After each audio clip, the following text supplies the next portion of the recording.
తల్లి ఆముదం త్రాగించిన మన ఆరోగ్యం కోసమే. తల్లి తన స్వార్థం కోసం ఏమీ చేయదు. కానీ బిడ్డే తేడా చూపిస్తుంది.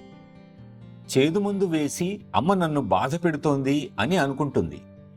అలాగే గురువు మనకు ఏమి చేసినా అది మన మంచికే, మన మేలు కోసమే, మన పురోగతి కోసమే, మనల్ని లక్ష్యానికి చేర్చటానికే.